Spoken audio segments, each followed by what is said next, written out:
세계를 만나는 시간 나우 함께하고 계십니다. 지금 시각 9시 38분 25초 막 지나고 있고요. 이번에는 국제뉴스 속에 등장하는 인물들을 전격 해부해보는 시간입니다. 뉴스를 움직이는 인물 후 김민아 칼럼니스트와 함께합니다. 어서 오세요. 안녕하세요. 자, 오늘은 저희 어떤 인물에 대해서 알아볼까요? 최근에 가장 그 뉴스에서 뜨거운 외국인인데 존 볼턴 전 백악관 국가안보보좌관에 대해서 얘기를 하겠습니다. 네.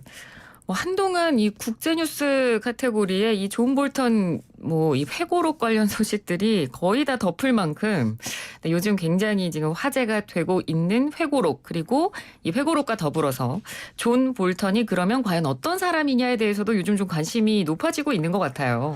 그렇죠. 지금 이렇게 사실 백악관 국가안보보좌관이라고 하면 굉장히 높은 자리거든요. 네. 근데 이게 이렇게 최고위 관료가 불명예 퇴임을 했는데 그 얼마 지나지 않아서 대통령을 저격하는 책을 내놓는 것은 흔치 않은 일이기 때문에 그렇죠. 도대체 무슨 일이냐, 어떤 사람인 거냐 이런 궁금증도 커지고 있는 겁니다.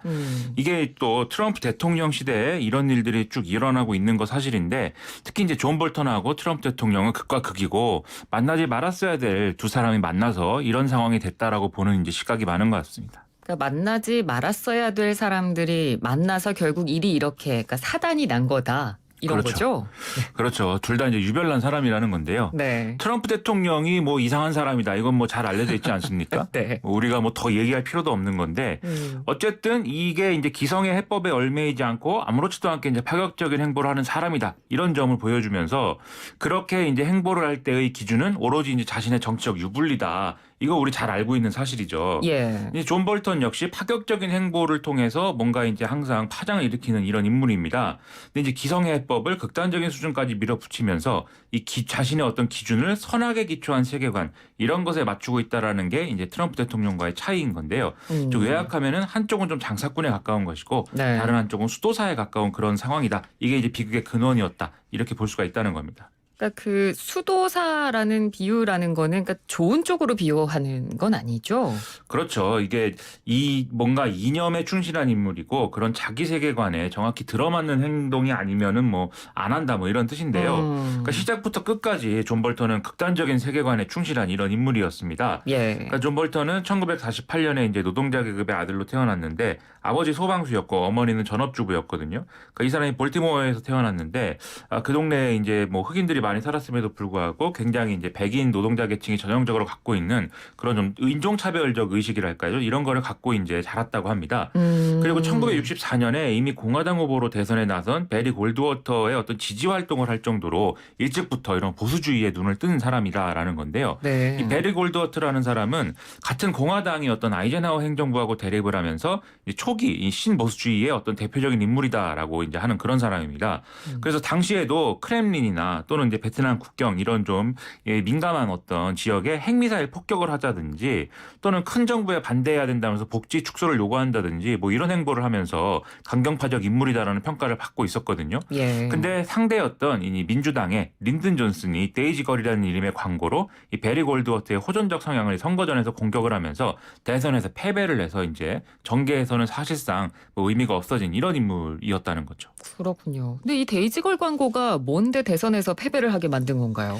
이게 텔레비전 광고인데 네. 귀여운 소녀가 등장을 해서 꽃잎을 떼는 이런 뭔가 놀이를 하고 있습니다. 그래서 네. 이 꽃잎을 떼면서 하나, 둘, 셋, 넷 하면서 숫자를 세는 건데요. 9가지 센 다음에 갑자기 소녀의 눈이 클로즈업 되면서 10부터 이제 핵무기 발사 카운트다운을 하는 이런 이제 그 굉장히 묵직한 목소리의 이제 음성이 나옵니다. 네. 그리고 나서 카운트다운이 끝나면 핵무기가 폭발하는 장면, 그리고 버섯구름이 화면을 뒤덮는 이런 연출이 이제 들어가게 되는데요. 그리고 린든 존슨 목소리로 이런 얘기가 나옵니다. 이것은 도박이다. 세상을 아이들이 살만한 곳으로 만들 것인가, 아니면 어둠 속에 우리가 들어갈 것인가, 우리가 서로 사랑하지 않으면 다 죽게 될 것이다. 이런 메시지인 거죠. 이게 엄청난 충격을 안긴 그런 광고가 됐는데, 네. 이런 광고로 네거티브를 해서 먹힐 정도로 이렇게 호전적인 인물이 베리 골드워터였고, 네. 이 사람을 존 볼턴은 어릴 때부터 열렬히 지지했다, 이런 것이죠. 어릴 때부터 굉장히 그러면 성향이 좀 극단적이었네요. 그렇죠. 예, 굉장히 이제 그 호전적인 이런 정치적 네. 성향을 갖고 있었던 건데요. 존 볼턴은 예일대에 다녔는데 이때도 이제 베트남전에 대해서 매우 적극적인 지지 의사를 밝혔다고 하는데, 정작 이제 자신은 베트남에서 죽게 될 수는 없다라는 생각에 징집 대상이었음에도 불구하고 주 반기군에 입대하는 방식으로 이 파병을 회피하는 좀 이런 꼼수를 또 동원했다고 합니다. 네. 존 볼턴은 자신의 회고록에서 당시 상황에 대해서 이제 미국 내의 어떤 반전론자들이 이 미국이 전쟁에서 이길 수 없는 상황을 만들었기 때문에 참전할 수 없게 됐었다 이렇게 주장을 했는데 아이러니한 것은 이 회고록의 제목은 항복은 선택지가 아니다라는 다소 굉장히 좀 강렬한 제목의 이런 책이었다는 거죠. 네.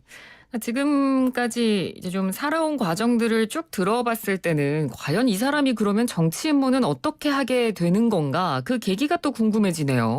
그렇죠. 그 1980년에 레이건 대통령이 당선이 될 때 이 미국 정치에 상당히 이제 구조적 변화가 크게 일어났는데 네. 이때 이제 존 볼턴이 사실 공직을 맡게 되는 과정이 있었습니다. 그래서 이 변화라는 것은 루즈벨트 행정부의 이제 뉴딜 이후에 좀 비주류화되어 있던 그런 신보수주의자들이 어떤 돈을 많이 갖고 있는 자산가들 그리고 이제 그 한켠에 밀려 있었던 종교적 근본주의자들 이렇게 좀 그동안에 좀 소외됐던 이제 계층들하고 결집을 하면서 다수화가 되는 이런 과정이 일어나게 되는데요.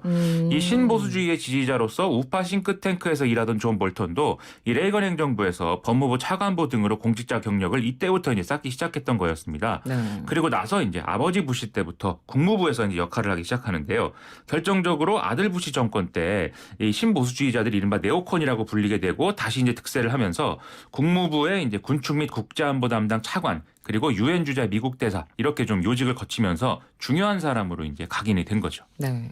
근데 이렇게 요직에 올랐을 때 논란이 당시에도 굉장히 많았을 것 같아요. 그럴 수밖에 없었던 게 2001년부터 이미 북한의 정권 교체가 필요하다 이렇게 주장을 했습니다. 네. 근데 이 주장은 당시에 부시 대통령조차도 하지 않았던 주장이기 때문에 굉장히 이제 좀 막 나가는 사람이다. 이때도 이런 평가를 받았고요. 예. 그리고 2002년에 북한이 이제 핵 개발을 사실상 시인하면서 북핵 위기가 다시 한번 고조가 됐는데 이때도 압박 일변도로 대응을 해서 지금까지도 이제 북한은 존 볼턴 하면은 뭐 흡혈귀다 이러면서 이를 갈 정도로 네. 이제 싫어하는 그런 상황이 돼 있는 상황이죠. 네. 근데 북한뿐 아니라 이제 쿠바가 비밀리에 생화학 무기를 개발하고 있다라는 연설을 헤리티지 대단에서 이제 하려다가 그게 뭐 별다른 증거도 없는데 국무부 주요 인사가 이런 연설을 해서 되겠느냐라고 좀 제지당한 일도 있었다고 하고요. 예. 이외에도 미국이 맺고 있는 군축 조약은 모조리 파기해야 한다든지 또 핵실험 금지 조약에서 이제 탈퇴해야 된다 또는 이런 조약은 폐지해야 된다 이렇게 주장하는가 하면 북한, 이란 등을 대상으로 한 대량 살상 무기 방지 구상 이런 것들을 위반을 해서 좀 압박적인 이런 외교 전술을 펼쳐야 된다라고 주장하는 상황도 있었습니다. 그러니까 세상을 좀 선과 악으로 나눠서 미국을 선의 정점에 있는 국가로 보고 미국과 대립하는 국가를 어떤 악의 화신으로 보고 나머지 국가들의 우리의 이제 미국의 어떤 선한 이런 체제를 다 이식해야 된다 이렇게 보는 근본주의적 세계관을 가진 사람이라는 건데요. 네. 여기에 더해서 또 성격적인 결함이 있는 인물이다 이런 평가를 받기도 해서 이것도 이제 논란이 많이 됐었습니다. 네. 그러니까 일적인 부분뿐만 아니라 사적인 영역에서도 성격적으로 문제가 있었다라는 판단을 이제 주변 사람들한테 들었다는 거죠. 그렇죠. 다른 사람들이 싫어한다는 거죠. 네. 사실 저도 이런 평가는 많이 받습니다. 네, 뭐 저를 별로 안 좋아하는데 그래서 약간 좀 연민도 느껴지고 하는데 근데 존 볼턴은 좀 악질적인 데가 있었던 것이 예. 자신의 주장에 동조하지 않는 동료는 내쫓아야겠다 이렇게 생각을 하고 네. 그 내쫓기 위한 뭐 음모를 꾸미는 등의 어떤 조직 내 분란을 자꾸 일으켜서 이제 미움을 사게 됐다는 것이죠. 그리고 뭔가 자기가 하고 싶은 이런 정책이 있는데 윗선이 반대를 하면은 이것을 실행할 수가 없게 되지 않습니까? 네. 그러면 이제 상관을 이것을 이제 좀 할 수 있도록 설득을 하고 뭐 이렇게 하는 게 아니라 다른 부처에 있는 더 힘 있는 사람이라든지 또는 백악관 요직에 있는 어떤 똑같은 이제 생각을 가진 사람들을 움직이는 방식으로 문제를 해결하려고 하다 보니까 당연히 그러면 상관은 이제 이 사람을 미워하게 되는 그런 상황이 될 수밖에 없는 거죠. 콜린 파월 전 국무장관의 경우에 당시 이제 존 볼턴에 대해서 개인적인 차원에서든 정책적인 차원에서든 같이 일하기 어려운 사람이다라고 평가를 했는데 네. 바로 이제 이런 이제 상황들이 있었기 때문입니다. 좀 이런 인물을 이제 부시 행정부가 유엔 대사로 임명을 했으니까 논란이 없을 수가 없었던 것이고요. 네. 그러다 보니까 공화당도 이제 협조를 하지 않아서 의회의 인준을 받지 못한 상태로 이제 직을 수행해야 되는 그런 상황에 내몰리게 됐는데요. 그런데 이렇게 좀 뭐 이런 평가를 받는 상황이면 자중할 만도 한데 유엔 대사를 하면서도 여러 가지 설화를 또 일으킨 이력을 갖고 있습니다. 그래서 유엔을 유일한 초강대국 미국 중심으로 재편하자 이렇게 주장을 하면서 사실상 유엔의 역할을 축소해야 된다고 주장하는 뭐 이런 상황들도 있었고 그러다 보니까 다른 국가들과 대립하게 됐는데 여기서도 이제 자기 주장을 굽히지 않아서 유엔 내에서도 논란이 계속 이어졌거든요. 결국 2006년에 이제 물러나게 됐고 이후에 이제 우파 언론 등에서 저처럼 이렇게 평론가 활동을 하면서 여러 가지 얘기를 하는 그런 이제 입장이 됐습니다. 예.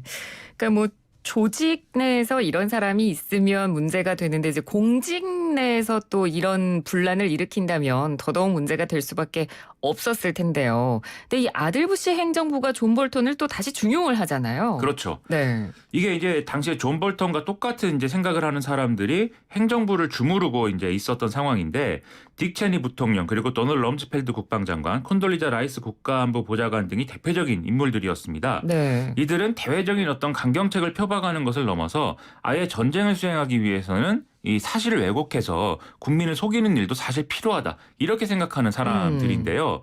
이 과정은 사실 영화 이제 그 바이스라는 영화를 보면은 이런 과정들이 잘 나와 있습니다. 예. 그리고 이제 부시 행정부의 주요 대외 정책이 다 이들 손에 의해서 탄생을 했는데 하나도 이제 제대로 이제 뭐 효과를 거둔 건 없었고요. 그런 대표적인 사례가 이제 이라크 전쟁인 거죠. 그래서 9.11과 어떤 대량 살상 무기 이런 것들을 빌미로 시작한 전쟁이었는데 네. 사실 이 사람들은 처음부터 이라크에는 대량 살상 무기가 없다는 걸 알았다는 거거든요. 근데 그럼에도 대외적으로 적과 친구를 나눠서 위기감을 조성을 하고 이걸 근거로 해서 자신들의 어떤 행정부 권력을 증대시키기 위해서는 이렇게 좀 전쟁 수행이 필요하다. 이렇게 봤기 때문에 이제 이렇게 이라크 전쟁을 실시했다라는 게 이제 지금의 어떤 해석입니다. 존 볼턴은 이런 이라크 전쟁을 공개적으로 지지하고 있는 거의 마지막 인물이다라는 점에서 아직까지 특이한 사람으로 또 인식이 되고 있는 거죠. 그렇군요. 자, 그러면 트럼프 대통령이 존 볼턴을 데려다가 쓴 이유는 뭔가요? 트럼프 대통령은 공화당 주류하고 지속적인 갈등을 이어가는 이런 과정이었는데 네. 이 존 볼턴의 전임이었던 허버트 맥메스터 보좌관은 이런 사람들에 비하면 다소 온건파였던 게 또 사실이거든요. 좀 그렇죠. 합리적인 성향이 있고요. 예. 그런데 이 사람이 트럼프 대통령과 갈등 끝에 이제 물러나게 되면서 공화당 주류하고 이제 트럼프 대통령이 완전히 틀어지게 되는 상황이 있었습니다.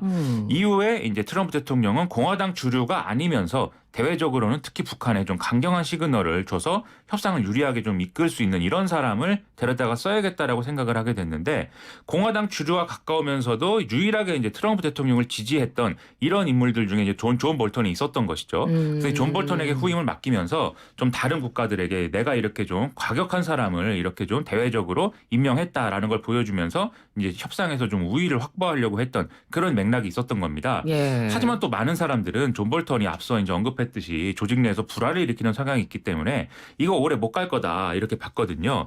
그런데 이제 저도 이제 그렇게 생각을 했었는데 네. 존 볼턴도 나름 이제 그동안의 세월을 통해서 좀 학습을 한 게 있었는지 이렇게 좀 요직에 임명이 되니까 나는 개인적인 주장을 한 것들은 뭐 이전에 이제 그 평론가로서 얘기한 거고 앞으로는 오직 대통령을 보좌하는 역할에만 충실하겠다라고 얘기를 해서 네. 존 볼턴이 철이 들었구나 이런 생각을 또 하기도 했습니다. 네. 근데 예상대로 뭐 취임 얼마 지나지 않아서 대통령과의 불화설 이런 것들이 이제 흘러나오기 시작했고요. 그다음에 지금 이제 함께 일한 다른 백악관 인사들이 평가를 내놓고 있는 걸 보면은 역시나 이제 독선적이고 일방적인 이런 업무 태도들은 변하지 않았던 것 같습니다. 네. 그래서 결국 이제 트럼프 대통령과 계속 불화를 겪다가 트윗을 통해서 이제 트럼프 해고됐죠. 대통령이 해고를 시키는 그런 굴욕까지 결국은 안게 됐는데 그래서 지금 이렇게 회고록까지 나오고 아예 뭐 이제는 뭐 트럼프 낙선 운동까지 하고 다니더라고요. 그렇죠. 애초에 회고록을 왜 쓴 거냐 이런 걸 돌이켜 보면은 사실 뭐 그 회고록을 팔아서 돈을 많이 벌겠다 뭐 이런 의도도 있지만 예. 자신을 해임한 것에 대해서 굉장히 이제 그것을 모욕적으로 그렇죠. 느끼면서 트럼프 대통령에게 복수하고 싶은 이런 마음도 있는 것 같거든요.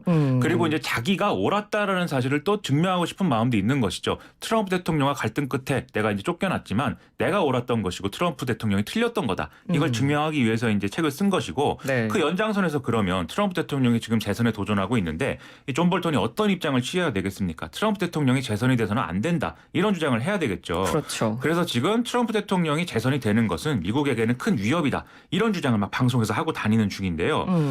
이런 좀 트럼프 대통령의 어떤 앞서 말씀드린 이단성 이런 것들을 받아들이지 못하는 공화당 내 세력이 또 여전히 있기 때문에 존 볼턴은 또 이런 사람들의 움직임을 대변하면서 자기 처신을 또 하고 하고 있다. 이런 부분도 지금 있는 게 사실입니다. 예. 아무튼 트럼프 대통령 입장에서 보면은 참모는 이렇게 좀 업무를 수행하기 위한 이제 직책에 맞는 그런 인물로 써야 되는 것이지 이미지를 활용하기 위해서 부적격자에게 직책을 주면 이제 좋지 않은 결말이 있는 거다. 이런 교훈을 스스로 이제 느끼게 되는 그런 사례로 볼 수가 있겠는데요. 근데 정작 이제 트럼프 대통령이 이런 교훈을 진짜로 얻었는지는 뭐 물어본 적이 없어서 잘 모르겠고 네. 그런 이제 새롭게 또 이제 맞는 방식으로 인사를 할 수 있는 기회가 과연 앞으로 있을 것이냐. 재선이 돼야 이제 그런 것도 있는 건데요. 네. 그런 점에서 좀 걱정도 되고 한편으로는 좀 뭐랄까요, 좀 쌤통이다라는 생각도 들고 네, 여러 가지 복잡한 감정을 느끼게 하는 그런 상황입니다. 네, 알겠습니다. 오늘 말씀 잘 들었습니다. 고맙습니다. 고맙습니다. 네, 지금까지 김민아 칼럼니스트였습니다. 현대